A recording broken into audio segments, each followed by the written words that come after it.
రాహుల్ గాంధీ తెలంగాణ పర్యటనపై బీఆర్ఎస్ నేత రజితారెడ్డి కీలక వ్యాఖ్యలు చేశారు. తెలంగాణకు రాహుల్ గాంధీ ఎందుకు వస్తున్నారని ప్రశ్నించారు. కాంగ్రెస్ పాలనలో తెలంగాణను నాశనం చేసిన ఘనత కాంగ్రెస్కే దక్కుతోందన్నారు. అధికారంలోకి వచ్చిన ఏడాదిలో 100 ఏళ్ల విధ్వంసం జరిగిందని ఆరోపించారు. అశోక్ నగర్లో నిరుద్యోగులకు ఇచ్చిన వాగ్దానాలకు బదులుగా వీపులు పగలగొట్టారని నిప్పులు చెరిగారు. సీఎం రేవంత్ రెడ్డి అశోక్ నగర్ను షోక్ నగర్గా మార్చారని మండిపడ్డారు. 2 లక్షల ఉద్యోగాలు ఇస్తామని కనీసం 10% కూడా నెరవేర్చలేదని ఆరోపించారు. తెలంగాణ ప్రజలను మోసం చేసి అభివృద్ధి తెలంగాణను అవినీతి తెలంగాణ మార్చినందుకు క్షమాపణలు చెప్పడానికి వచ్చినట్లున్నారని పేర్కొన్నారు. ఎన్నికల ముందు తెలంగాణ ప్రజలకు అండగా ఉంటారన్న రాహుల్ గాంధీ ఇన్ని రోజులు ఏమయ్యారని ప్రశ్నించారు. అన్ని వర్గాలను నయవంచన చేసి ఒక్క హామీ కూడా నెరవేర్చలేదని మండిపడ్డారు. తెలంగాణలో ముఖ్యమంత్రి బహిరంగంగా ఆర్ఆర్ ట్యాక్స్ వసూలు చేస్తున్నారని ఆరోపించారు. తెలంగాణ ప్రజలను రాహుల్ గాంధీ క్షమాపణలు అడగాలని బీఆర్ఎస్ నేత రజితారెడ్డి డిమాండ్ చేశారు.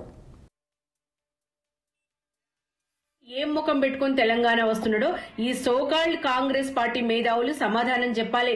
కాంగ్రెస్ పార్టీలో కాంగ్రెస్ పాలనలో తెలంగాణను ఆగం చేసినామని చెప్పడానికి వస్తున్నాడా? ఏడాదిలో 100 ఏళ్ల విధ్వంసం జరిగిందని చెప్పడానికి వస్తున్నాడా? మరి ఎన్నికల ముందు అశోక్ నగర్ నిరుద్యోగ యువకులను కలిసిన ప్లేస్ లోనే మీ సోకాల్డ్ కాంగ్రెస్ ప్రజా పాలన అని చెప్పుకునే మేధావులు కర్కశంగా వ్యవహరించి నిరుద్యోగుల వీపులు పగలగొట్టినము అది చూడ్డానికి వస్తున్నారా? మరి పగలగొట్టినందుకు మరి ఈ దారుణాలు తెలుసా? అసలు మీకు ఇంతటి దారుణాలు అశోక్ నగర్ ని షోక్ నగర్ గా మార్చాడు రేవంత్ రెడ్డి. మరి 2 లక్షల ఉద్యోగాలు అన్నాడు, కనీసం అందులో 10% కూడా నోటిఫికేషన్ లేచిన దాఖలాలు లేవు. ఇలా టీఎస్పీఎస్సీని ప్రక్షాళన అన్నారు, దాని మాట దేవుడెరుగు. టీఎస్పీఎస్సీని టీజీపీఎస్ గా మార్చి చేతులు దులుపుకున్నారు. ఇలా జాబ్ క్యాలెండర్ దగా, నిరుద్యోగ భృతి దగా, 5 లక్షల యువ వికాసం దగా, ఇలా కపట ప్రేమ కళ్ళబొల్లి మాటలు ఇలా బట్ట బయలైనాయి.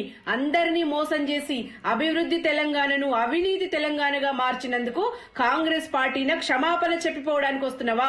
ఎన్నికల ముందు తెలంగాణలో ఎవరు పిలిచినా పలుకుతా, ఎటువంటి ఇబ్బందులున్నా నేను వస్తా అని చెప్పిన రాహుల్ గాంధీ మరి ఇన్ని రోజుల నుంచి ఎక్కడ పోయిండు? ఇలా ఇన్ని రోజులు ఏడవేనో రాహుల్ గాంధీ? ఇలా అన్ని వర్గాలను నయవంచన చేసిర్రు, ఒక్కటంటే ఒక్క హామీ కూడా నెరవేర్చిన దాఖలాలు లేవు. ఇలా రేవంత్ రెడ్డి ప్రజలను హింసించే పులకేసిగా మారిపోయిందని కేటీఆర్ గారు అన్నది వాస్తవం.